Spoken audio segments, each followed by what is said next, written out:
I'm so glad that the Marvels didn't land her in director jail. Because did you guys see her Candyman movie that rules? Because it rules. So stoked to see her get back into horror. And can we talk about how cool it is that two middle-aged white British dudes hired a young black woman to carry the torch for their iconic franchise? Well, I'm actually being told that right now that no one wants to talk about that. Okay, so let's talk about the movie instead. In 2002, a bunch of dumb animal rights activists break into a lab and release some monkeys that are infected with a man-made, highly infectious rage virus. Then 28 days later, he said it! A man named Jim, who apparently is terrible at riding a bike, wakes up from a coma to find that while he was sleeping,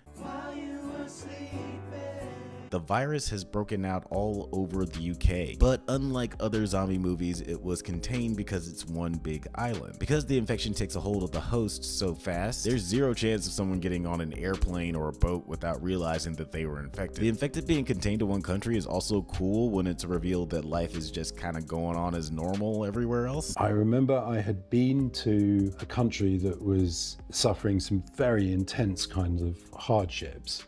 And when I went back to England, I was sort of frustrated in some ways by some of the complacency of the country. Jim meets Selena, a badass, Frank, not a badass, and his daughter Hannah, who is a child. Frank gets infected and gets killed by these army dudes, and right when the crew feels like they might be a little safe, turns out these army dudes suck. Their plan is to force themselves on Selena and Hannah so they can repopulate civilization or some such shit. I think they haven't had sex in a month and they're using their horniness and their present situation as an excuse to be despicable human beings. But Jim goes total John Wick on the army dudes and rescues Hannah and Selena, and they pretty much live happily ever after. But not for everyone else in Britain. I'm pretty sure it sucks for everyone else. I love this movie. This movie rocks.